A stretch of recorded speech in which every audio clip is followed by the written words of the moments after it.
Selamat sore Bapak Ibu Saudara yang dikasihi Tuhan. Kita bersyukur kita bisa menikmati Sabat pada hari ini, menikmati kesempatan untuk bersekutu bersama pada sore hari ini. Bapak Ibu Saudara-saudara yang dikasihi Tuhan, kita akan melanjutkan pembahasan kita terhadap eksposisi kitab Ibrani. Mari kita persiapkan Alkitab kita, Ibrani pasal yang pertama. Dan hari ini kita akan merenungkan ayat yang ke-13 sampai ayat yang ke-14.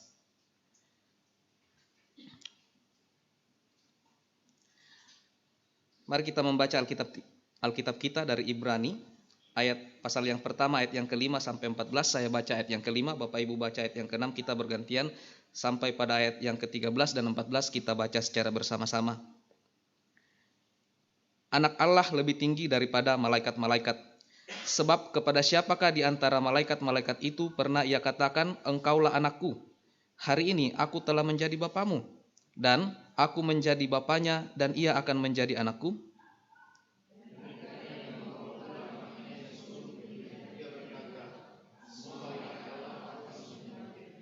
Tentang malaikat-malaikat ia berkata, yang membuat malaikat-malaikatnya menjadi badai dan pelayan-pelayannya menjadi nyala api.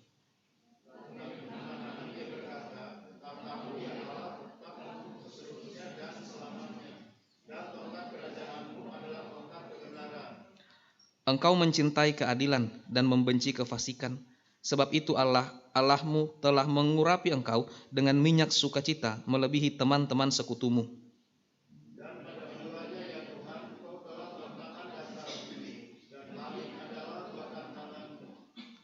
Semuanya itu akan binasa, tetapi engkau tetap ada, dan semuanya itu akan menjadi usang seperti pakaian.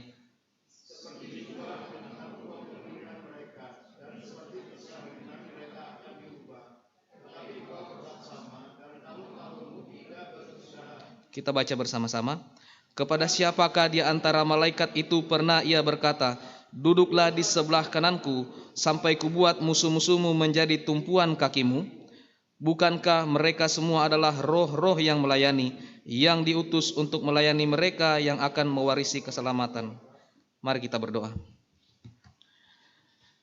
Bapa di dalam kerajaan surga, kami bersyukur kepadamu untuk anugerah keselamatan yang Engkau berikan bagi kami melalui kematian anak-Mu Yesus Kristus, kebangkitannya dan kenaikannya ke atas surga. Kami bersyukur ya Tuhan, Engkau terus memelihara kehidupan kami. Kami berdoa, biarlah pada sore hari ini, ketika kami merenungkan firman Tuhan, kiranya Allah boleh menolong kami untuk mengerti apa yang kami renungkan, untuk mengingat dan untuk mengimaninya, menjadikan pelita dalam kehidupan kami, menolong kami untuk terus beriman kepada Yesus Kristus, Tuhan dan Raja kami. Berkatilah juga hamba-Mu yang terbatas dan berdosa ini ya Tuhan. Kiranya Engkau pakai untuk boleh menguraikan firman-Mu yang suci dan kudus. Di dalam nama Yesus Kristus kami berdoa. Amin. Bapak Ibu Saudara-saudari yang dikasihi Tuhan, pernahkah Bapak Ibu menonton film Kolosal? Bapak Ibu, kalau kita memperhatikan film Kolosal, misalnya film Troy, ya, lalu kemudian Game of Thrones atau Odyssey yang baru ini rilis begitu ya. Bapak Ibu, dalam film-film seperti ini kita sering melihat ketika seorang raja masuk di dalam tahtanya, di dalam kerajaannya ya. Lalu kemudian waktu dia masuk, para penasihat, para panglima, para bangsawan dan para pejabat kerajaan itu akan berdiri dan dia kemudian berjalan masuk lalu naik ke atas tahtanya, naik ke atas kursinya dan dia duduk. Jadi seluruh pelayan-pelayannya mereka semua akan berdiri dan kemudian sang raja akan duduk. Bapak Ibu, orang-orang yang menanti kehadiran raja, mereka juga adalah orang-orang penting. Mereka adalah orang-orang yang memiliki otoritas yang diberi kerajaan kepada mereka untuk memimpin bagian-bagian tertentu di dalam kerajaan. Tetapi Bapak Ibu, begitu raja masuk, ya, mereka berdiri. Ini menunjukkan bahwa mereka juga adalah pelayan dan otoritas mereka ada di bawah otoritas sang raja. Bapak Ibu, gambaran ini tentu tidak sebanding dengan kemuliaan kerajaan Allah, terutama kalau kita berbicara tentang kerajaan ilahi, tetapi ini menolong kita untuk memahami gambaran yang diberikan Ibrani pasal 1 ayat 13 sampai 14. Bapak Ibu Saudara, kita sudah mengikuti pembahasan Ibrani 1 secara bertahap, lalu kemudian pada ayat yang ke-5 sampai ayat yang ke-14 ini ditentukan sebagai satu tema besar, yaitu supremasi Kristus atas para malaikat. Pada ayat yang kelima sampai ketujuh, Vikaris Kias telah membawa kita melihat sang anak dan para pelayan. Bahwa Kristus adalah sang anak yang jauh lebih tinggi dari para malaikat. Sementara para malaikat adalah pelayannya. Kemudian dalam ayat yang ke-8 sampai ayat yang ke-9, Pendeta Tama membawa kita melihat tahta kemuliaan Kristus. Kristus adalah Raja yang bertahta untuk selama-lamanya dan memerintah dalam kebenaran dan keadilan. Selanjutnya dalam ayat yang ke-10 sampai 12, Vikaris Grace membawa kita melihat Kristus sebagai pencipta yang kekal. Ciptaan dapat berubah dan menjadi tua, tetapi Kristus tetap sama dan kekuasaannya tidak berkesudahan. Bapak Ibu, hari ini kita akan membahas ayat yang ke-13 sampai 14. Bagian ini kembali membawa kita pada perbandingan antara sang anak dan para malaikat. Seperti yang sudah kita lihat dalam ayat yang ke-5 sampai ayat yang ke-7. Tetapi kali ini Bapak Ibu, penulis Ibrani memberikan penegasan terakhir bahwa kepada sang anak Allah berkata, duduklah di sebelah kananku. Sedangkan kepada para malaikat kita diperlihatkan mereka menjadi roh-roh yang melayani Kristus. Jadi bagian ini sekaligus menjadi penutup dari rangkaian argumentasi penulis tentang supremasi Kristus atas para malaikat dalam Ibrani pasal yang pertama Bapak Ibu. Bapak Ibu, 3 minggu yang lalu, waktu Vikaris Kias selesai mengkhotbahkan ini, lalu kemudian kami duduk bersama dengan pemuda di depan sambil minum kopi. Vikaris Kias itu menceritakan bagaimana dia bergumul mempersiapkan tema ini Bapak Ibu ya. Sudah gitu Vikaris Kias bilang begini, wah itu sepanjang dari ayat yang ke-5 sampai ayat 14 kita akan membahas tentang supremasi Kristus atas pelayan. Bagi Vikaris Kias waktu itu nampaknya teks yang dia dapat itu agak kurang Bapak Ibu ya, sehingga untuk mencari poin yang harus diuraikan itu agak sulit. Waktu Vikaris Kias menceritakan seperti itu, lalu kemudian katanya nego dengan Pak Tama untuk boleh tambah 1 ayat Pak gitu ya. Waktu Vikaris Kias membahas seperti itu, saya sudah berpikir Bapak Ibu, Vikaris Kias bahas yang pertama, setelah itu Pak Tama akan bahas lagi, setelah itu Vikaris Grace bahas, lalu nanti saya bahas apa ini? Wah itu hati dari hari itu sudah tidak tenang Bapak Ibu ya. Dengan demikian Bapak Ibu ya, kalau kita mau berbicara hari ini supremasi Kristus atas para malaikat, apa yang akan kita renungkan? Dalam pendalaman saya terhadap teks ini Bapak Ibu, paling tidak ada 3 poin yang akan kita bahas. Yang pertama yaitu otoritas sang anak yang ditegakkan oleh Bapa. Yang kedua, kemenangan sang anak atas musuh-musuhnya. Dan yang ketiga kita akan membahas tentang bagaimana pelayanan para malaikat bagi umat yang diselamatkan. Bagian ini memang agak beririsan dengan apa yang dibahas oleh Vikaris Kias, karena ini yang disebut oleh penulis seperti kiasmus. Jadi Vikaris Kias membaca semacam pembuka dan saya juga menutup. Tetapi nanti ada penekanan yang berbeda Bapak Ibu. Bapak Ibu, poin yang pertama yaitu otoritas sang anak yang ditegakkan oleh Bapa. Bapak Ibu, dalam Ibrani pasal 1 ayat 5 sampai 14, penulis Ibrani ini kalau kita membaca dengan baik, dia mengutip perjanjian lama sebanyak 7 kali Bapak Ibu. Untuk apa? Untuk membuktikan bahwa Kristus adalah yang paling berkuasa di atas para malaikat, atau supremasi Kristus itu lebih tinggi daripada para malaikat. Bapak Ibu sadar, klaim ini terlalu besar sebenarnya. Ya, menyatakan ada satu pribadi itu lebih tinggi daripada malaikat itu adalah klaim yang sangat besar. Kenapa Bapak Ibu? Karena malaikat itu adalah makhluk surgawi, bukan? Malaikat itu adalah pelayan Allah yang sangat mulia. Tetapi Ibrani memberikan penjelasan kepada kita bahwa Kristus jauh lebih mulia daripada malaikat.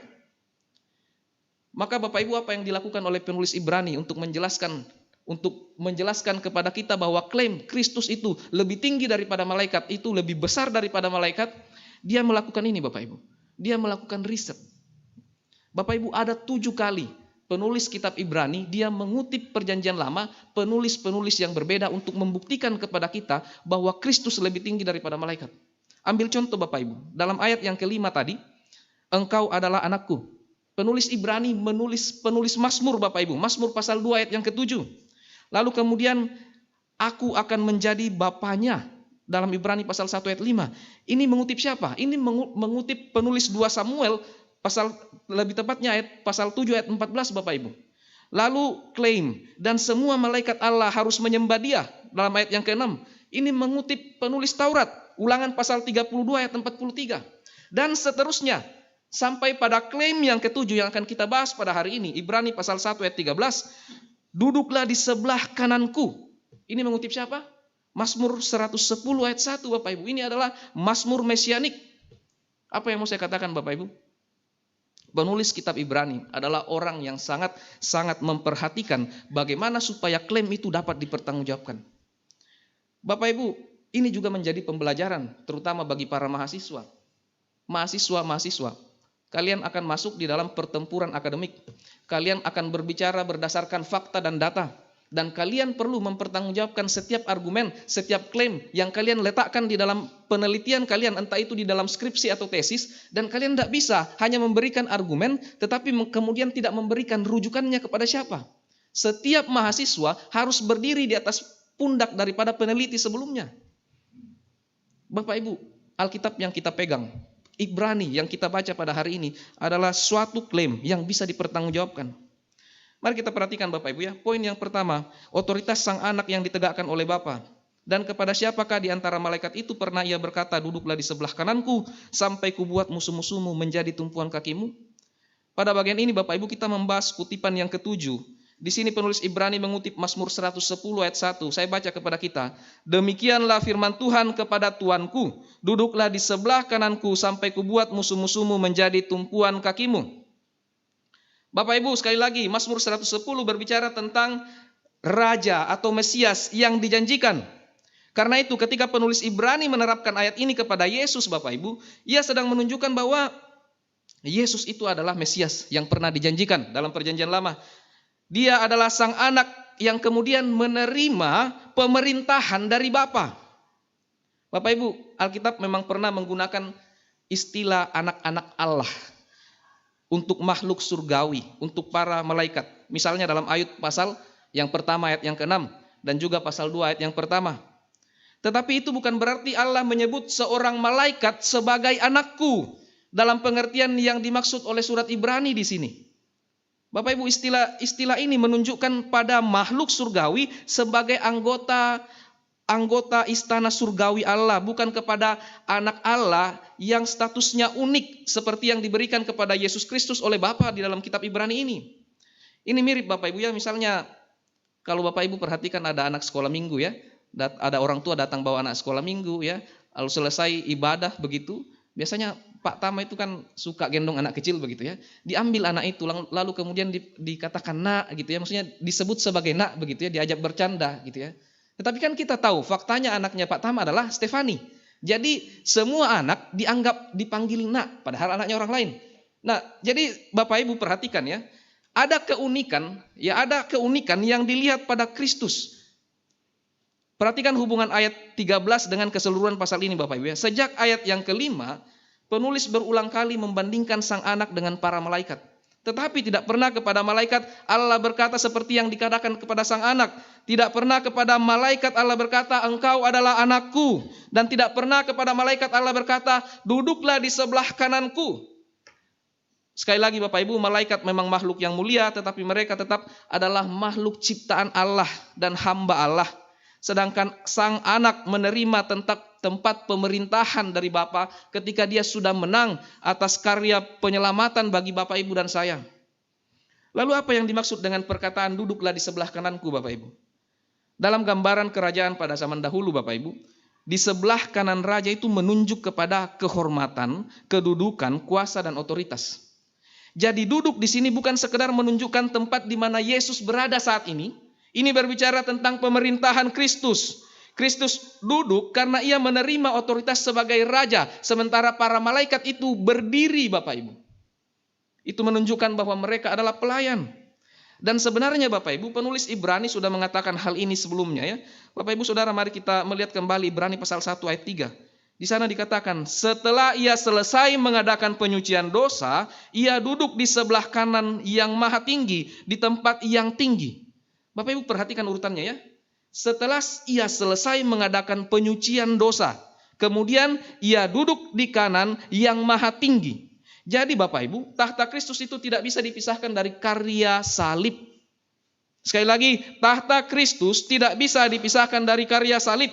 Dia yang sekarang duduk dalam kemuliaan adalah dia yang telah datang ke dunia, mengambil rupa manusia, menanggung dosa umatnya, dan menyelesaikan karya penebusan. Bapak Ibu, Saudara, mari saya ajak kita untuk membuka Filipi pasal yang kedua ayat 8 sampai 11. Mari kita melihat bagian ini bersama untuk lebih memahami tahapan bagaimana Kristus memperoleh tahta itu. Filipi pasal yang kedua ayat 8 sampai 11. Mari kita baca secara bersama-sama. Filipi pasal yang kedua ayat 8 sampai 11. 1, 2, 3. Dan dalam keadaan sebagai manusia, ia telah merendahkan dirinya dan taat sampai mati, bahkan sampai mati di kayu salib. Itulah sebabnya Allah sangat meninggikan dia dan mengaruniakan kepadanya nama di atas segala nama, supaya dalam nama Yesus bertekuk lutut segala yang ada di langit dan yang ada di atas bumi dan yang ada di bawah bumi, dan segala lidah mengaku Yesus Kristus adalah Tuhan, bagi kemuliaan Allah Bapa. Bapak Ibu, Paulus berkata bahwa Kristus merendahkan dirinya dan taat sampai mati, bahkan sampai mati di atas kayu salib. Bapak Ibu, itulah sebabnya Allah sangat meninggikan dia dan mengaruniakan kepadanya nama di atas segala nama. Perhatikan urutannya Bapak Ibu ya. Kristus merendahkan diri, Kristus taat sampai mati, Kristus kemudian ditinggikan oleh Allah. Jadi kemuliaan Kristus adalah kemuliaan yang perlu perjuangan. Tapi saya mau mengatakan begini Bapak Ibu. Untuk supaya Anda menerima anugerah keselamatan dan kelak bisa menikmati keselamatan, anugerah keselamatan yang penuh di dalam kemuliaan ketika Kristus datang kembali, Kristus harus mati untuk Anda dan saya. Tetapi sebelum Kristus mati Bapak Ibu, perhatikan bahwa dia adalah anak Allah. Dia turun dari surga masuk ke dalam dunia, menjadi sama dengan manusia, menjadi sama dengan Anda, memiliki daging. Dia bisa kesakitan, dia bisa dipukul, dia bisa dihina, dia bisa dicaci maki. Dia harus mengambil jalan itu. Dia harus menjadi manusia. Tetapi apakah perendahan diri Kristus hanya sampai di situ Bapak Ibu? Tidak. Kristus setelah dia menjadi manusia, dia kemudian mengambil jabatan sebagai hamba Bapak Ibu. Dia turun lebih dalam lagi, dia menjadi hamba, dia membasuh kaki para murid. Tetapi apakah perendahan Kristus hanya sampai di situ? Tidak Bapak Ibu. Kristus merendahkan diri lagi, dia turun lagi dengan cara apa? Dengan cara mati, dengan cara yang paling hina. Kristus merendahkan diri sampai sedemikian untuk menyelamatkan engkau dan saya supaya kita bisa dipersatukan kembali dengan Bapa. Karena itu Bapak Ibu, salib bukan kegagalan Kristus. Salib adalah jalan ketaatannya dalam menggenapi karya keselamatan. Dan kebangkitan serta kenaikannya menyatakan dia telah ditinggikan kepada kemuliaan dan pemerintahan. Hal yang sama kita lihat dalam khotbah Petrus pasal yang kedua di dalam Kisah Para Rasul Bapak Ibu. Bapak Ibu silahkan membuka Kisah Para Rasul pasal yang kedua. Dalam Kisah Para Rasul pasal 2 ya Bapak Ibu, setelah berbicara tentang kematian dan kebangkitan Yesus, Petrus berkata bahwa Yesus telah dibangkitkan Allah dan ditinggikan oleh tangan kanan Allah. Kemudian Petrus menutup khotbahnya dengan pernyataan ini. Mari kita baca Kisah Para Rasul pasal 2 ayat 36. Kita baca bersama-sama. 1, 2, 3. Jadi seluruh kaum Israel harus tahu dengan pasti bahwa Allah telah membuat Yesus yang kamu salibkan itu menjadi Tuhan dan Kristus. Jadi Yesus yang disalibkan adalah Yesus yang dibangkitkan, ditinggikan dan sekarang bertahta sebagai Raja. Bapak Ibu, tetapi jangan kita berpikir ya bahwa karena Kristus duduk di sebelah kanan Bapa berarti ia berhenti bekerja. Ya, duduk tidak sama dengan berhenti bekerja Bapak Ibu. Justru Kisah Para Rasul menunjukkan bahwa Kristus yang bertahta terus bekerja bagi umatnya. Ya, apa yang Kristus lakukan? Ambil contoh Bapak Ibu, ketika Saulus sedang mengejar dan menganiaya orang percaya pada saat itu, Kristus yang telah bangkit datang kepadanya. Maka kita melihat dalam Kisah Para Rasul pasal 9 ayat keempat, Kristus berseru, "Saulus, Saulus, mengapa engkau menganiaya aku?" Saulus sedang menganiaya orang Kristen. Saulus sedang mengejar orang yang percaya kepada Kristus. Tetapi Kristus mengatakan, "Mengapa engkau menganiaya aku?" Itu artinya penganiayaan kepada orang percaya, kepada orang Kristen, kepada gereja Tuhan adalah penganiayaan kepada Kristus. Hal yang sama kita lihat ketika Stefanus menghadapi kematian Bapak Ibu. Dalam Kisah Para Rasul pasal 7 ayat 56, Stefanus berkata, "Sungguh aku melihat langit terbuka dan anak manusia berdiri di sebelah kanan Allah." Bapak Ibu, perhatikan, Kristus yang telah duduk di atas tahtanya, sekali lagi dia adalah Kristus yang tetap bekerja untuk memperhatikan pelayanan umat-umat Allah. Ada pemimpin yang ketika sudah duduk di kursi kekuasaan Bapak Ibu, justru semakin jauh dengan rakyatnya. Sehingga tiap kali dia mendapatkan kesempatan untuk menyampaikan sambutan atau pidato Bapak Ibu, selalu yang dikatakan apa? Saya mendengar laporan, saya mendengar laporan. Bapak Ibu, Kristus berbeda. Kristus yang Anda sembah berbeda. Semakin tinggi tahtanya, semakin nyata perhatiannya kepada umatnya, Bapak Ibu. Ia bertahta dan ia memperhatikan umatnya. Tetapi mungkin Bapak Ibu bertanya dalam hati, itu kan pemeliharaan Kristus pada gereja mula-mula. Sampai hari ini Bapak Ibu, Kristus tetap bekerja di tahtanya. Mari kita baca Ibrani pasal 7 ayat 25. Ibrani pasal yang ke-7 ayat 25. 1, 2, 3. Karena itu ia sanggup juga menyelamatkan dengan sempurna semua orang yang melalui dia datang kepada Allah, sebab ia hidup senantiasa untuk menjadi pengantara mereka. Sebab ia hidup senantiasa untuk menjadi pengantara mereka. Bapak Ibu sekali lagi, Kristus yang telah menyelamatkan Anda melalui kematian dan kebangkitan adalah Kristus yang sama yang jadi pengantara bagi Anda untuk datang kepada Bapa, termasuk di dalam doa-doa Anda. Dengan kata lain Bapak Ibu, Dia tidak pernah beristirahat untuk tidak memperhatikan Anda. Bapak Ibu Saudara, seluruh argumentasi Ibrani pasal 1 membawa kita kepada satu kesimpulan ini. Kristus tidak berada di antara para malaikat, Kristus berada di atas mereka. Karena itu Bapak Ibu, ketika kita mencari tempat perlindungan bagi jiwa kita, kita tidak perlu mencari makhluk surgawi yang lain. Apalagi manusia yang kerap kali dianggap orang suci atau orang-orang kudus. Sekalipun mereka adalah orang-orang yang pernah dipakai di dalam sejarah Alkitab, sejarah keselamatan, Anda tidak boleh datang kepada mereka untuk menjadi pengantara kepada Bapa. Dalam konteks budaya kita masing-masing Bapak Ibu, saya kira kita semua punya cerita. Di dalam budaya kita masing-masing ada hal-hal yang kita percaya, yang kerap kali kita anggap bisa menjadi pengantara dengan Yang Maha Kuasa. Anda tidak boleh datang kepadanya. Kalau kepada malaikat saja, yang supremasinya, yang begitu berkuasa itu, kita tidak boleh datang kepada dia dan menyembah dia. Kita tidak boleh datang kepada Bapa melalui dia. Apalagi ciptaan yang ada di dalam dunia ini. Kristus sendiri adalah Raja kita, Juru Selamat kita, pengantara kita Bapak Ibu. Kepadanya kita tunduk, kepadanya kita percaya, dan kepadanya kita menyerahkan keselamatan kita. Jadi apa aplikasi poin ini bagi kehidupan kita Bapak Ibu? Saya kira Bapak Ibu Saudara bisa menarik masing-masing, tetapi saya akan memberikan paling tidak 2 hal. Pertama, siapa yang memiliki otoritas terakhir atau tertinggi atas hidup kita? Kita diminta untuk menghormati orang tua. Kita diminta untuk menghormati guru kita, pemimpin kita, dan pemerintah kita.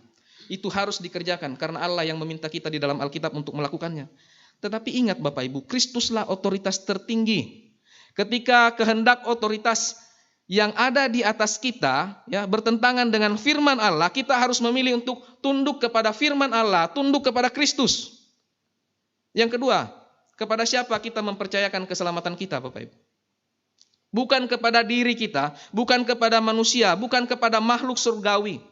Kristus telah menyelesaikan penyucian dosa dan sekarang ia hidup menjadi pengantara kita. Karena itu ketika kita merasa lemah, kita dapat percaya bahwa Kristus sanggup memelihara kita sampai akhir, sampai kita mati. Jadi Bapak Ibu Saudara, Kristus adalah sang anak yang ditegakkan Bapa sebagai Raja. Oleh karena apa? Karena telah menggenapi rencana keselamatan bagi dunia ini. Kita mungkin tidak selalu mengerti apa yang Tuhan kerjakan untuk memelihara iman kita, tetapi kita tahu siapa yang memerintah, Kristus. Bapak Ibu, beberapa hari yang lalu ketika kami rapat welcoming students, setiap minggu panitia welcoming students itu mereka melakukan rapat koordinasi sekaligus doa bersama Bapak Ibu. Lalu kemudian pada saat itu ada seorang pemuda yang sharing begitu ya. Dia sharing bagaimana pemeliharaan Allah atas kehidupan dia secara khusus. Dia sharing bagaimana kemudian dia berjumpa Tuhan di dalam kehidupannya. Dia adalah seorang pemuda, dia sudah bekerja Bapak Ibu, sudah lulus lama. Dia pernah menjadi seorang mahasiswa di sini. Bapak Ibu, dia mengatakan begini ya, bagaimana pemeliharaan Tuhan bagi dia, terutama berbicara soal bagaimana dia menerima Kristus. Dulu Bapak Ibu, dia mengatakan, kalau saya mengingat-ingat, waktu saya masih muda, rasa-rasanya kok saya mungkin tidak akan ada di sini hari ini, kalau pada waktu kuliah itu, seorang hamba Tuhan dari gereja ini tidak melayani mereka. Kalau pada waktu itu ada kakak senior yang peduli kepada dia, lalu kemudian mengajak dia untuk belajar firman Tuhan. Bapak Ibu perhatikan ya, bagaimana cara Allah menggerakkan segala sesuatu untuk memperjumpakan umat percaya kepada Kristus Sang Raja itu. Bapak Ibu, kemarin waktu pulang dari SPIK, waktu kami berangkat itu kami satu mobil dengan satu keluarga mahasiswa yang baru wisuda beberapa hari lalu. Dengan keluarga ini Bapak Ibu, mereka sudah tinggal di Depok selama hampir 2 atau 3 minggu begitu ya. Dan hari terakhir mereka adalah tadi subuh mereka pulang ya. Jadi kemarin Sabtu, lalu kemudian mereka mengatakan nanti malam kami akan ke bandara karena harus kembali ke Sulawesi. Bapak Ibu, di dalam perjalanan pulang Bapak Ibu, Bapak itu ditanya oleh mertua saya di atas mobil. Bapak Ibu udah kemana aja selama di Depok, selama di Jakarta? Mereka menceritakan dengan excited ya. Mereka menceritakan mereka sudah ke Taman Mini, ke Ancol, ke Kebun Raya Bogor dan lain sebagainya. Tetapi menarik Bapak Ibu ya, setelah semua cerita itu, kemudian mertua saya bilang begini ya, tetapi bersyukur ya Pak ya, hari ini ya Bapak ada kesempatan untuk hadir di SPIK. Saya yakin yang lain-lain itu sudah diagendakan, sudah direncana sebelum Anda datang ke sini begitu ya, atau mungkin memang sudah mencari di mana akan pergi gitu, berwisata seperti itu. Tetapi SPIK itu tidak masuk dalam listnya mereka, dan mereka mengiyakan. Mereka tidak ada rencana pergi ke SPIK. Anaknya Bapak Ibu, dia cukup sering juga bergereja di sini. Dia cerita kepada saya, "Bang, saya berharap sekali orang tua saya dan keluarga saya itu mau ikut SPIK, dan puji Tuhan mereka mau loh. Bolehkah kita sama-sama berangkat ke sana?" Bapak Ibu perhatikan ya, ada seorang anak ya yang kemudian mengasihi orang tuanya, mengasihi saudara-saudaranya, dan melihat itu sebagai kesempatan supaya orang tuanya ini, saudara-saudaranya ini bisa berjumpa dengan kemuliaan Kristus melalui kesempatan seminar seperti ini. Siapa yang bisa membayangkan? Dia juga tidak membayangkan selama orang tuanya ini tinggal di sini, mereka datang liburan 2 minggu begitu ya, menunggu anaknya wisuda. Orang tuanya bisa hadir di situ dan melihat kemuliaan Kristus. Bapak Ibu, dalam perjalanan pulang dia menceritakan, dia merangkum semua ya. Saya ingat, dia ingat ya, maksudnya highlight daripada setiap hamba Tuhan itu apa ya. Tetapi yang paling dia ingat itu adalah waktu pendeta Tama memberi ilustrasi tentang 2 mangkok itu ya, bakso dan juga emas begitu ya. Dia ceritakan kembali, dia berapi-api sekali menceritakan. Bapak Ibu perhatikan ya, bagaimana cara Allah menggerakkan segala sesuatu, memungkinkan segala sesuatu, bahkan kesempatan yang paling akhir ya, orang itu ada di kota Depok, mereka bisa berjumpa dengan Kristus. Ini adalah cara Allah bekerja untuk memperjumpakan kita dengan Sang Raja itu. Tetapi Bapak Ibu, perkataan Bapa dalam ayat 13 belum selesai. Setelah berkata, "Duduklah di sebelah kananku," Bapa melanjutkan, "Sampai kubuat musuh-musuhmu menjadi tumpuan kakimu." Jadi Kristus bukan hanya raja yang bertahta, ia juga raja yang sedang menaklukkan musuh-musuhnya dan akan menyempurnakannya. Mari kita lihat poin yang kedua Bapak Ibu, kemenangan sang anak atas musuh-musuhnya. Kemenangan sang anak atas musuh-musuhnya. Bapak Ibu Saudara, kita percaya Kristus adalah raja yang menang, tetapi kalau kita melihat dunia hari ini, kita masih menemukan ada begitu banyak yang melawan pemerintahannya. Dosa masih terjadi, kejahatan di mana-mana, penderitaan, penipuan, ya, dan banyak sekali Bapak Ibu ya. Dalam konteks Indonesia banyak sekali. Hari-hari ini saya cukup sering melihat berita-berita begitu banyak ketidakberesan di dalam negara kita ini Bapak Ibu. Istri saya sampai bilang kepada saya, kurang-kurangi main Instagram itu, karena algoritmamu sepertinya algoritma yang sudah memperlihatkan semua kebusukan di Indonesia. Nanti kamu tambah pusing, ya. Bapak Ibu, mungkin kita bertanya ya, kalau Kristus sudah menang, mengapa musuh-musuhnya masih ada? Ibrani pasal yang pertama ayat 13. Ketika mengutip Mazmur 110 ayat 1, memberikan jawabannya kepada kita dalam satu kata. Kata apa itu Bapak Ibu? Bapak Ibu bisa lihat? Kata sampai. Sampai ini adalah kata yang penting Bapak Ibu. Duduklah di sebelah kananku sampai kubuat musuh-musuhmu menjadi tumpuan kakimu. Kristus sudah duduk di sebelah kanan Bapa. Tetapi ada sesuatu yang masih menunggu penggenapannya sampai musuh-musuhmu menjadi tumpuan kakimu. Di sini kita melihat prinsip atau doktrin yang sering kita jelaskan di dalam teologi reform yang sering disebut sebagai already and not yet Bapak Ibu. Kristus sudah menang, ia telah mati, bangkit dan naik ke surga dan menerima pemerintahan sebagai raja. Tetapi kemenangan itu belum dinyatakan dalam kepenuhannya. Kita masih menantikan hari ketika seluruh musuhnya betul-betul ditaklukkan. Jadi kita tidak sedang hidup di antara kemenangan dan kekalahan, Bapak Ibu. Sekali lagi, kita tidak sedang hidup di antara kemenangan dan kekalahan. Kita hidup di antara kemenangan Kristus yang sudah diperoleh oleh Dia dan kemenangan yang sedang menuju penggenapan akhir. Lalu Bapak Ibu, siapa musuh-musuh Kristus yang dimaksud dalam ayat ini? Ibrani pasal 1 ayat 13 tidak memberikan daftarnya secara lengkap, Bapak Ibu.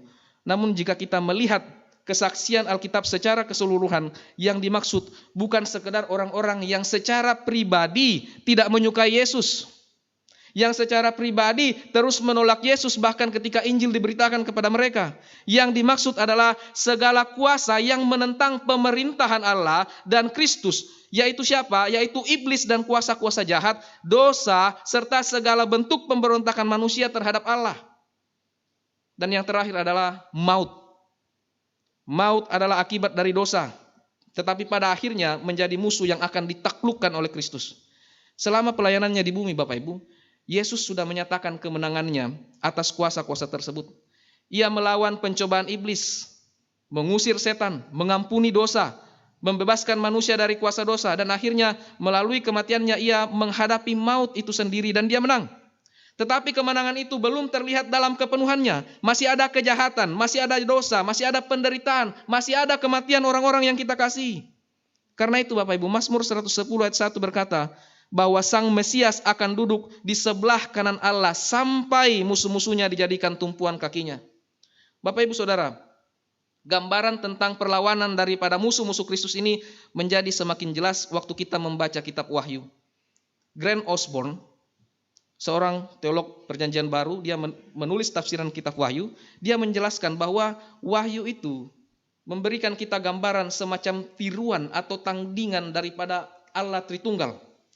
Dia menyebutnya sebagai Trinitas palsu atau false trinity. Siapa itu Trinitas palsu dalam kitab Wahyu, Bapak Ibu? Naga, binatang, dan juga nabi palsu. Ya. Naga, Bapak Ibu, secara langsung itu diidentifikasikan sebagai iblis atau setan. Ya, mari kita baca Wahyu pasal 12 ayat 9.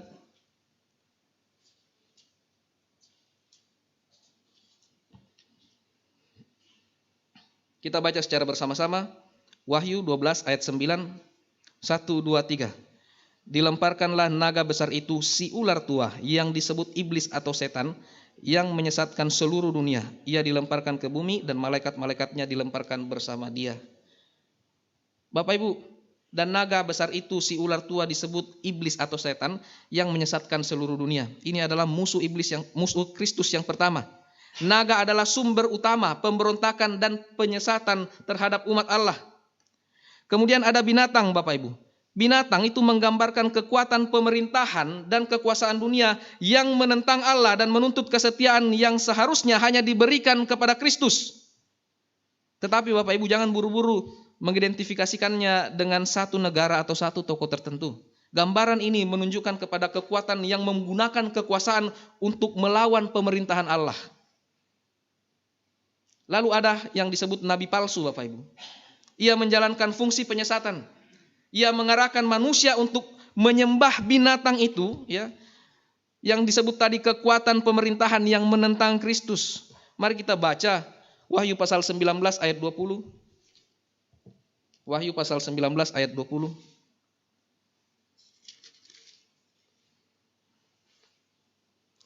Kita baca bersama-sama 1, 2, 3. Binatang itu pun tertangkap, dan bersama dia nabi palsu yang telah mengadakan tanda-tanda di depan matanya sehingga menyesatkan mereka yang telah menerima tanda dari binatang itu dan telah menyembah patungnya. Keduanya dilemparkan hidup-hidup ke dalam lautan api yang menyala-nyala dengan belerang.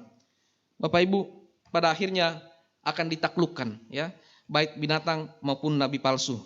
Tetapi Bapak Ibu, dengan demikian kita melihat suatu gambaran yang menyerupai Allah Tritunggal. Allah Bapa, Kristus, dan Roh Kudus itu ditentang oleh Trinitas palsu, yaitu naga, binatang, dan nabi palsu. Tetapi ini bukan dua kekuatan yang setara, Bapak Ibu, ya. Trinitas palsu tidak pernah menjadi tandingan yang seimbang bagi Allah Tritunggal, ya. Bapak Ibu,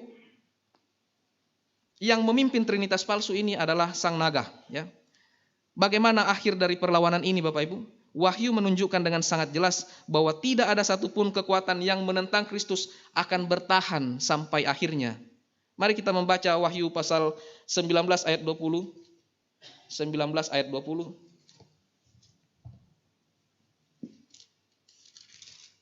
Kita baca sekali lagi ayat tadi. 1, 2, 3. Binatang itu pun tertangkap dan bersama dia nabi palsu yang telah mengadakan tanda-tanda di depan matanya sehingga menyesatkan mereka yang telah menerima tanda dari binatang itu dan telah menyembah patungnya. Keduanya dilemparkan hidup-hidup ke dalam lautan api yang menyala-nyala dengan belerang. Ya, Bapak Ibu ya, maka tertangkaplah binatang itu bersama-sama dengan dia yaitu nabi palsu. Keduanya dilemparkan hidup-hidup ke dalam lautan api yang menyala-nyala oleh belerang. Binatang dan nabi palsu pun dikalahkan oleh Kristus. Tetapi bagaimana dengan pemimpinnya yaitu setan? Mari kita baca satu pasal setelah ini yaitu pasal 20 ayat 10. Pasal 20 ayat 10, Wahyu pasal 20 ayat 10 kita baca bersama-sama. 1, 2, 3. Dan iblis yang menyesatkan mereka dilemparkan ke dalam lautan api dan belerang, tempat binatang dan nabi palsu itu. Mereka akan disisa siang dan malam sampai selama-lamanya. Bapak Ibu, ini nampaknya seperti ada tahapan, tetapi dalam teologi reform kita mengerti bahwa ini terjadi secara bersamaan. Baik binatang, naga maupun nabi palsu dilemparkan bersama-sama pada akhirnya. Bapak Ibu, jadi gambaran Alkitab sangat jelas ya. Iblis dikalahkan, kuasa-kuasa yang menentang Kristus juga dikalahkan, penyesatan dikalahkan dan akhirnya maut pun dikalahkan. Maut pun dikalahkan. Ini adalah musuh terakhir. Mari kita baca ayat pasal 20 ayat 14. Wahyu pasal 20 ayat 14. 1, 2, 3. Kemudian maut dan kerajaan maut itu dilemparkan ke dalam lautan api. Itulah kematian yang kedua, lautan api. Bapak Ibu perhatikan ya. Kapan kemenangan ini terjadi? Apakah kita harus menunggu satu masa secara khusus? Menurut teolog Perjanjian Baru, dia seorang reform, namanya G.K. Bell. Dia mengatakan bahwa kemenangan Kristus itu sudah berlangsung sejak dia disalibkan, Bapak Ibu. Kristus sekarang sudah bertahta dan kemenangannya sedang dinyatakan sepanjang zaman gereja, tetapi kemenangan itu belum mencapai kepenuhannya sampai Kristus datang kembali. Salah satu tandanya dari mana kita tahu bahwa kuasa ini telah dimenangkan, kuasa ini telah ditaklukkan oleh Kristus. Yaitu ketika kita membaca Wahyu 20 ayat 1 sampai 3 Bapak Ibu. Di sana dijelaskan bahwa setan itu diikat sehingga tidak lagi dapat menyesatkan bangsa-bangsa seperti sebelumnya. Bapak Ibu, waktu setan diikat, waktu Kristus menang ya atas kuasa iblis, atas kuasa setan ya. Iblis kemudian digambarkan oleh kitab Wahyu seperti diikat. Simon Kistemaker mengatakan bahwa dia diikat seperti diikat oleh sebuah rantai yang sangat kuat, tetapi rantai itu seperti masih bisa diulur. Sehingga ketika dia bisa diulur, ini memberikan gambaran bahwa iblis masih memiliki kuasa di bumi. Ya, dia sudah ditaklukkan tetapi dia masih diizinkan, masih memiliki kuasa untuk melakukan penyesatan, memberi penderitaan kepada gereja Tuhan. Dan ini adalah hal yang serius Bapak Ibu. Ini adalah hal yang serius dan ini membutuhkan pertempuran iman Bapak Ibu. Karena Kristus sudah menang, tetapi Bapak Ibu, karena Kristus sudah menang dan bertahta di sebelah kanan Allah, pekerjaan pemberitaan Injil dapat dikerjakan lebih maksimal dan Anda dan saya menjadi buah dari kemenangan Kristus. Namun kemenangan final Bapak Ibu terjadi pada kedatangan Kristus kembali ketika seluruh kuasa jahat akhirnya nanti dihancurkan dan dikalahkan. Jadi ketika Ibrani pasal 1 ayat 13 mengutip Mazmur 110 ayat 1, duduklah di sebelah kananku sampai kubuat musuh-musuhmu menjadi tumpuan kakimu. Kata sampai menunjukkan bahwa Kristus sekarang sudah bertahta, kemenangannya sudah dimulai, tetapi ia akan terus memerintah sampai kemenangan itu mencapai kepenuhannya. Maka kita dapat mengatakan dengan yakin Bapak Ibu, tidak ada satu kekuatan pun yang menentang Kristus yang akan bertahan selamanya. Kristus sudah menang. Dan pada kedatangannya yang kedua, ia akan menyatakan kemenangannya secara sempurna. Pertanyaan berikutnya Bapak Ibu, apa yang dimaksud dengan musuh-musuh menjadi tumpuan kaki Kristus? Ini adalah gambaran kemenangan seorang raja atas musuhnya Bapak Ibu. Untuk memahami ini mari kita buka Yosua pasal 10 ayat 24. Yosua pasal 10 ayat 24.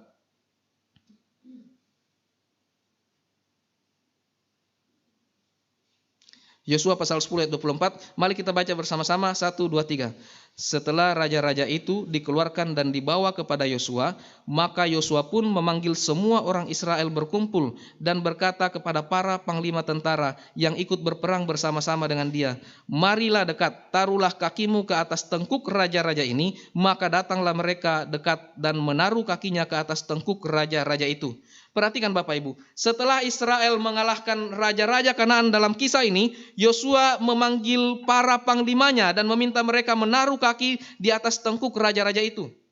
Tindakan ini menunjukkan satu hal, mereka yang sebelumnya berkuasa sekarang ditaklukkan. Begitu juga dengan perkataan Mazmur 110 yang dikutip Ibrani tadi. Kristus bukan sekedar bertahan, Kristus bukan sekedar defense terhadap serangan daripada iblis, ya, tetapi dia melawan dan menaklukkan mereka.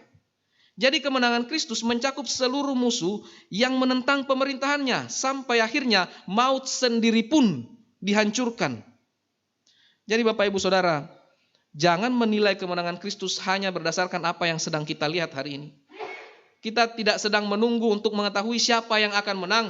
Kita sedang menunggu raja yang sudah menang, menyelesaikan kemenangannya, dan kelak akan datang menyempurnakannya. Karena itu Bapak Ibu, sebesar apapun kekuatan yang menentang Kristus yang kita lihat hari ini, tidak ada satupun nanti yang akan tetap bertahan ketika sang raja itu datang. Bapak Ibu Saudara, dulu saya sangat menikmati sepak bola, ya. Liga Inggris saya nonton, ya. Ini maksud saya waktu saya masih kuliah S1 begitu, ya, kira-kira 2010 yang lalu, ya. Kami suka sekali, ya, di kosan itu kami suka menonton semua liga. Saya ikuti Liga Inggris, Liga Spanyol, ya, Serie A saya nonton Bapak Ibu. Kalau Piala Dunia lebih parah lagi Bapak Ibu, ya, itu jadwal kuliah bisa dikompromikan itu, ya. Jangan ditiru, ini bukan contoh yang baik Bapak Ibu, ya. Nah, tetapi sekarang sudah tidak seperti dulu lagi Bapak Ibu. Bukan karena saya tidak suka sepak bola lagi gitu, ya. Sekarang waktunya sudah tidak lagi bersahabat Bapak Ibu, ya. Bapak Ibu tidak usah tanya kenapa, ya. Jadi paling aman Bapak Ibu mengikuti lewat apa? Lewat highlight atau recap, ya. Jadi di sepak bola itu diringkas Bapak Ibu, ya. Nah, bayangkan kita menonton tayangan ulang pertandingan yang sebenarnya sudah selesai, ya. Kita sudah tahu tim yang kita dukung itu menang 2-1. Kita sudah tahu hasil akhirnya.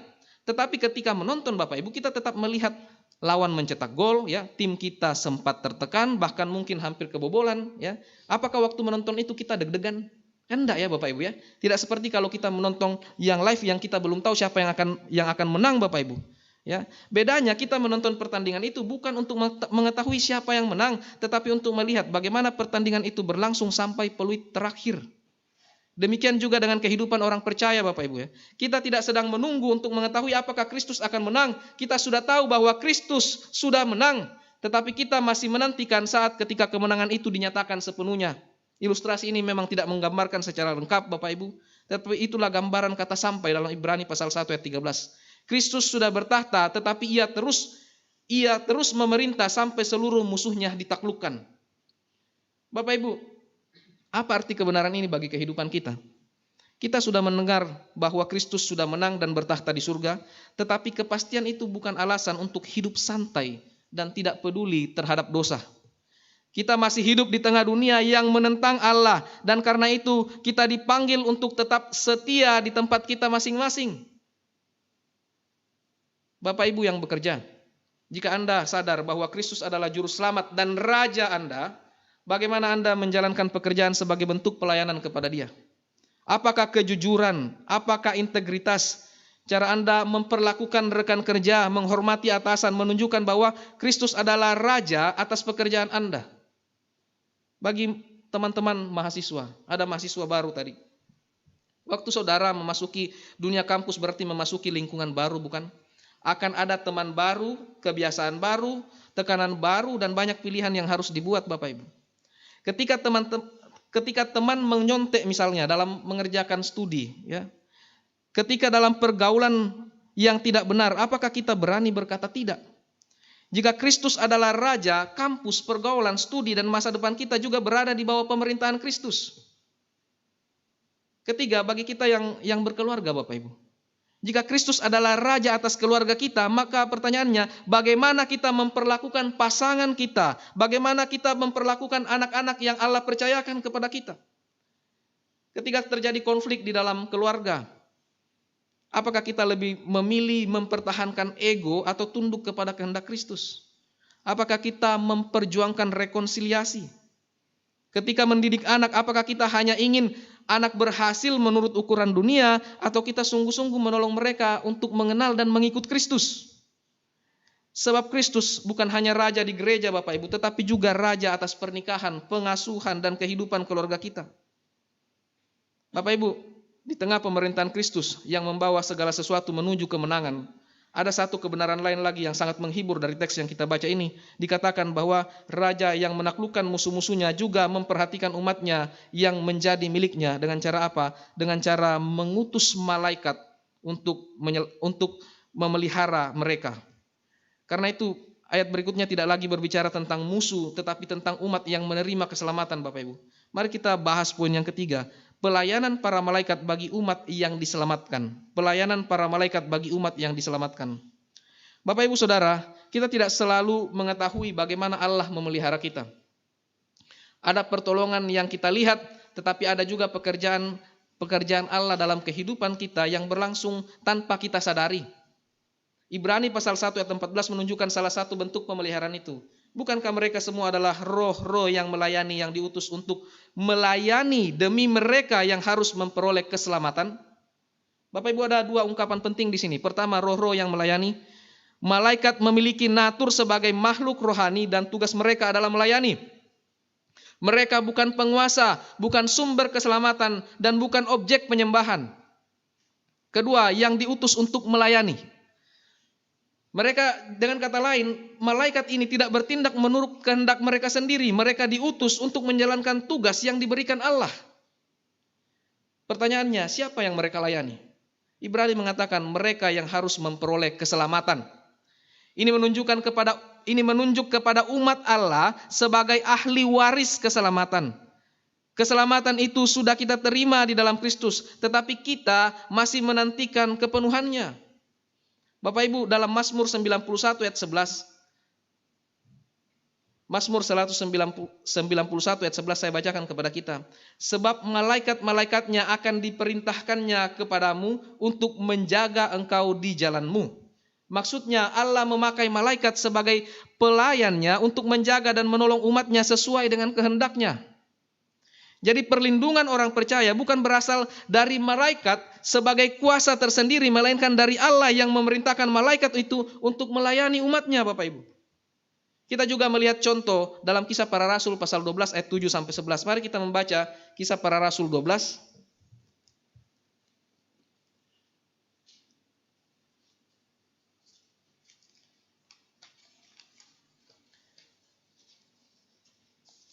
Kisah Para Rasul 12, kita baca ayat yang ke-7 dan ayat yang ke-11 saja. Saya baca ayat ke-7, Bapak Ibu nanti baca ayat yang ke-11. Kisah Para Rasul 12 ayat yang ke-7. Tiba-tiba berdirilah seorang malaikat Tuhan dekat Petrus dan cahaya bersinar dalam kamar penjara itu. Malaikat itu menekuk Petrus untuk membangunkannya, katanya, "Bangunlah segera." Lalu gugurlah rantai itu dari tangan Petrus. Ayat ke-11 Bapak Ibu.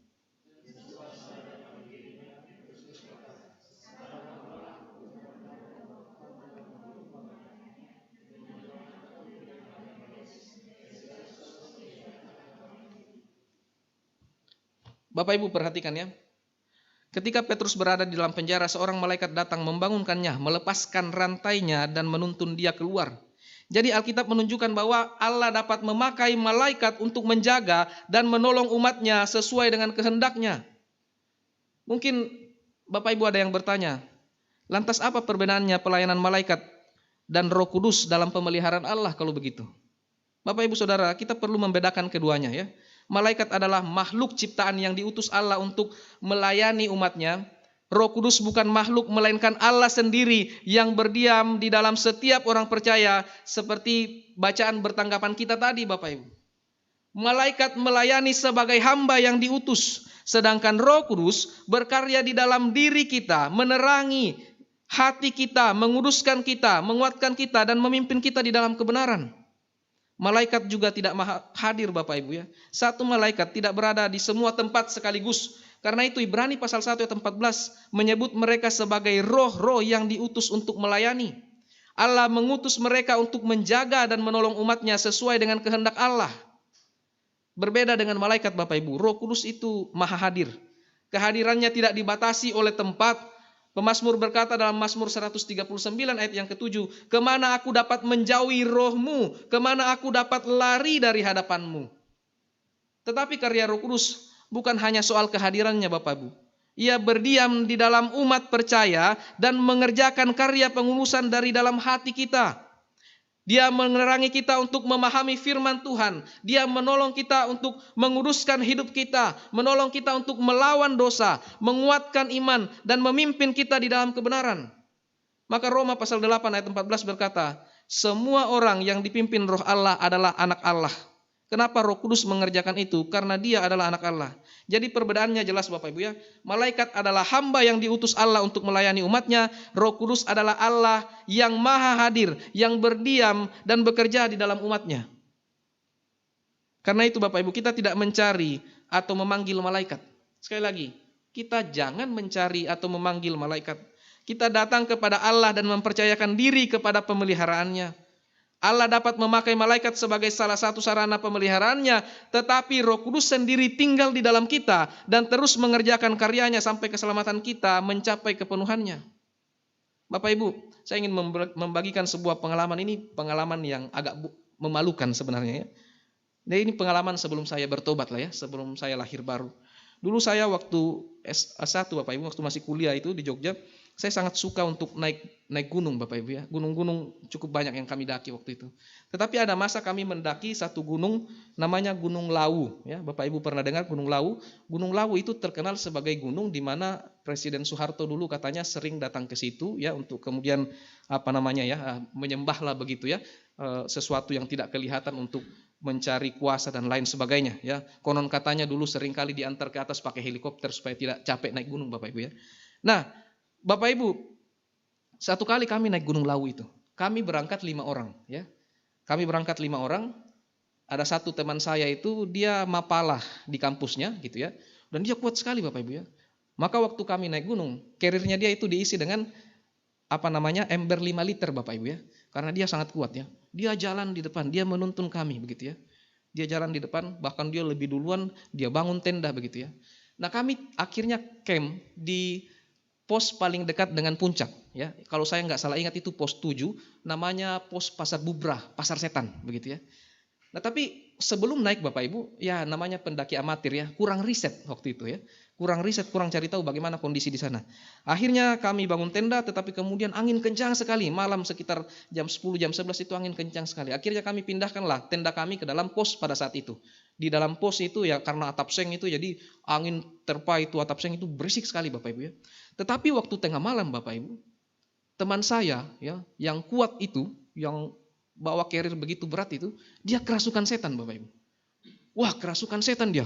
Terus kami pegangin dia berempat Bapak Ibu, dia kuat sekali. Wah, kami tahu, kami sadar ya bahwa orang ini memang kuat, tapi harusnya tidak sekuat ini Bapak Ibu. Wah, dia berontak, dia lawan kami, kuat sekali Bapak Ibu ya. Dan suara yang keluar udah bukan suaranya dia. Wah, Bapak Ibu bisa menebak apa yang kami lakukan untuk menyadarkan dia? Bapak Ibu ya, belum lahir baru ya, jadi konsep berpikirnya itu kalau usir setan di kampung bagaimana caranya. Waktu itu ada modal garam Bapak Ibu ya, garam yang harusnya masak ya sudahlah kita pakai untuk sadarkan dia ya. Dengar-dengar katanya bisa gitu ya. Kami siram garam habis tidak keluar Bapak Ibu ya. Oh, masih ada bawang ya, bawang merah ya. Kami siram bawang merah, kami gosokin dan tidak keluar Bapak Ibu. Dia terus berteriak kuat sekali. Kami tidak kuat tahan dia Bapak Ibu ya. Bapak Ibu tahu apa yang dilakukan terakhir? Kami pukulin Bapak Ibu. Pukulin sampai dia bonyok Bapak Ibu. Saya lihat bonyok Bapak Ibu ya. Sakit sekali harusnya itu ya. Dia berteriak akhirnya. Tapi apakah itu keluar Bapak Ibu? Setannya enggak Bapak Ibu ya. Wah, jalan terakhir apa? Ya Bapak Ibu tahu lah ya. Bisa tebak? Manusia berdosa kalau sudah tidak tahu jalan adalah berdoa. Waktu itu Bapak Ibu ya. 3 teman saya yang lain ya. Kami semua ketepatan Kristen semua Bapak Ibu. Oh, kami sepakat ya, mari kita berdoa Bapak kami ya, kita berdoa untuk teman kita ini. Berdoa Bapak Ibu, keluar setannya. Ya, keluar setannya, setelah itu dia sadar, dia rasa kesakitan ya, tapi dia tanya, kenapa saya gitu ya. Paginya kemudian dia lagi yang dia lari ke puncak Bapak Ibu, dia kuat sekali ya. Tetapi dia tidak tahu kemarin dia kerasukan setan. Yang mau saya katakan Bapak Ibu, setan itu terlalu kuat. Iblis itu terlalu kuat. Anda dan saya tidak akan bisa mengalahkan dia. Tetapi perhatikan Bapak Ibu, bahkan ya di dalam orang sekelumpuran anak-anak mahasiswa yang belum lahir baru ini, melalui doa di dalam nama Yesus Kristus, Allah mendengar doa itu dan dia mengusir setan itu keluar Bapak Ibu. Bapak Ibu Saudara, setelah kita melihat semua ini ya, bagaimana seharusnya kita menjalani hidup sebagai orang yang tahu bahwa Kristus adalah Raja yang menang. Ibrani pasal 1 ayat 13 sampai 14 membawa kita melihat 3 kebenaran tadi, dan saya harap Bapak Ibu bisa mengingat ini. Pertama, bahwa Kristus adalah sang anak yang duduk di sebelah kanan Bapa saat ini. Sehingga ia memiliki otoritas atas segala sesuatu, baik itu yang di surga maupun di bumi. Kristus yang Bapak Ibu sembah, Kristus yang Bapak Ibu anggap sebagai Raja Bapak Ibu, ia berkuasa atas segala makhluk yang ada di surga dan seluruh bumi.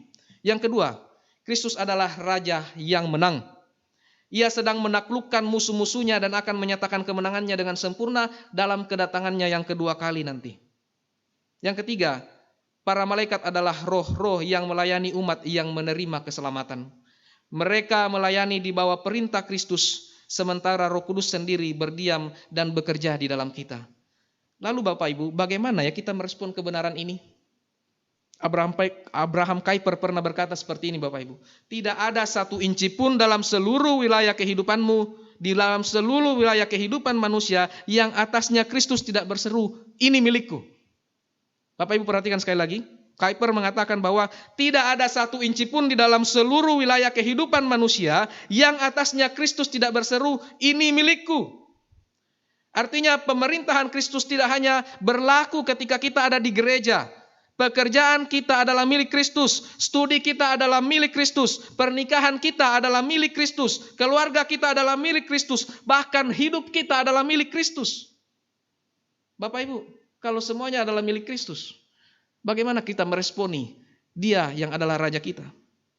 Di sini saya teringat sebuah ilustrasi yang pernah diceritakan Charles Spurgeon Bapak Ibu. Dia menceritakan ada seorang tukang kebun, ya, dia menanam wortel. Dan kemudian wortelnya tumbuh ya, dan ada wortel yang sangat besar. Pada saat itu tukang kebun itu memilih wortel yang besar-besar Bapak Ibu. Lalu kemudian tukang kebun itu datang membawa kepada raja. Dan di hadapan raja dia berkata kepada raja, "Tuanku, inilah wortel terbaik yang pernah saya hasilkan. Saya ingin mempersembahkan kepada tuanku sebagai tanda kasih dan hormat saya kepada raja." Bapak Ibu, waktu tukang kebun itu mempersembahkan wortel terbaiknya, sang raja itu tersentuh. Lalu sebelum dia pulang, sang raja mengatakan kepada tukang kebun itu, "Aku akan memberikanmu sebuah tanah di samping tempat engkau menanam wortel ini, supaya engkau mengusahakan dan mendapatkan lebih lagi." Dengan sukacita, tukang wortel itu ya, dia kembali dengan sangat senang Bapak Ibu. Pada saat itu ya, ada seorang yang sangat kaya, ada seorang bangsawan yang melihat bagaimana sang raja memperlakukan tukang kebun itu, tukang wortel itu. Lalu kemudian dia berpikir, kalau membelikan wortel saja mendapat hadiah sebesar itu, bagaimana kalau saya memberikan sesuatu yang jauh lebih berharga? Keesokan harinya Bapak Ibu, dia kemudian membawa seekor kuda hitam yang sangat bagus kepada raja. Dia kemudian datang kepada raja dan seperti tukang wortel itu, ya, dia menggunakan kata-kata yang sama. Dia mengatakan bahwa, "Raja, ini adalah kuda hitam terbaik yang saya pelihara dan aku ingin mempersembahkan kepada raja sebagai hormat dan kasihku kepada raja." Bapak Ibu, setelah itu apa yang terjadi? Raja menerima dan berterima kasih. Lalu bangsawan itu bingung. Kenapa saya tidak mendapatkan yang seperti yang didapatkan oleh tukang wortel itu? Lalu kemudian sang raja itu berkata kepada dia, "Tukang kebun itu memberikan wortelnya untukku, sementara engkau memberikan kuda terbaikmu untuk dirimu sendiri." Bapak Ibu Saudara, kita bukannya seringkali seperti ini ya. Kita memberikan yang terbaik untuk Allah. Kita mempersiapkan persembahan yang terbaik untuk Allah. Tetapi motifnya apa? Motifnya supaya kita menerimanya kembali. Kita bukan datang seperti tukang wortel yang membawa dengan ucapan syukur. Bapak Ibu Saudara, kalau Kristus adalah Raja kita, apa yang kita persembahkan bagi Dia? Waktu Bapak Ibu Saudara mempersiapkan diri datang di dalam ibadah hari ini, apakah kita mempersiapkan diri dengan cara yang terbaik? Waktu kita mempersembahkan persembahan yang akan kita beri, apakah kita mempersiapkannya dengan sungguh-sungguh? Atau kita melihat uang mana ya yang paling kecil di atas laci, di atas meja, lalu kemudian kita ambil dan kita bawa, yang seharusnya mungkin itu untuk Pak Ogah. Saya tidak mau berbicara soal nominal Bapak Ibu, tetapi saya mengajak kita untuk berefleksi. Apakah kita membawa yang terbaik untuk Kristus, yang adalah Raja kita? Atau mungkin Bapak Ibu berkata, tetapi saya pergi dan membawa persembahan yang terbaik. Tetapi sekali lagi motifnya sama seperti bangsawan ini yang datang membawa dengan perasaan saya memberi yang terbaik Tuhan, tetapi tolong berikan saya kembali yang lebih besar daripada ini. Inikah sikap kita di hadapan Raja dalam memberi persembahan? Bapak Ibu, Raja kita adalah Raja yang maha kaya. Semua yang kita miliki adalah miliknya Dia. Yang Dia minta adalah yang terbaik. Baik persembahan kita secara literal maupun hidup kita. Kita harus memberi yang terbaik bagi Dia. Tetapi sekali lagi, persembahan yang terbaik bukan hanya berbicara apa yang kita bawa ke dalam gereja Tuhan, tetapi seluruh hidup kita. Perhatikan seluruh dimensi Bapak Ibu, di mana Allah memberikan panggilan bagi Bapak Ibu. Apakah Bapak Ibu sebagai pekerja, kepala keluarga, sebagai mahasiswa, perhatikan setiap kesempatan di mana harus memberikan apa yang harus diuji. Lihatlah itu sebagai mesbah, di mana Anda harus membawa persembahan dan Allah akan menerimanya. Bapak Ibu, pertanyaannya bukan hanya apa yang saya lakukan, tetapi untuk siapa saya melakukannya. Apakah saya melakukannya untuk Raja atau untuk diriku sendiri? Kristus sudah bertahta, Kristus sudah menang, Kristus akan menyelesaikan kemenangannya. Maka marilah kita menyerahkan seluruh hidup kita kepadanya dan hidup setia bagi Raja kita sampai Ia datang kembali. Mari kita berdoa. Bapa di dalam kerajaan surga, kami bersyukur untuk waktu di mana kami boleh merenungkan firman-Mu. Biarlah firman-Mu ini ya Tuhan boleh terus berbicara di dalam hati kami, menarik kami untuk menyadari bahwa kami adalah warga kerajaan surga dan Kristus adalah Raja kami. Kami berdoa ya Tuhan, biarlah dalam setiap panggilan yang Tuhan berikan bagi kami boleh betul-betul mempersembahkan yang terbaik di hadapan Tuhan. Inilah doa kami ya Tuhan, di dalam nama Yesus Kristus kami berdoa dan mengucap syukur. Amin.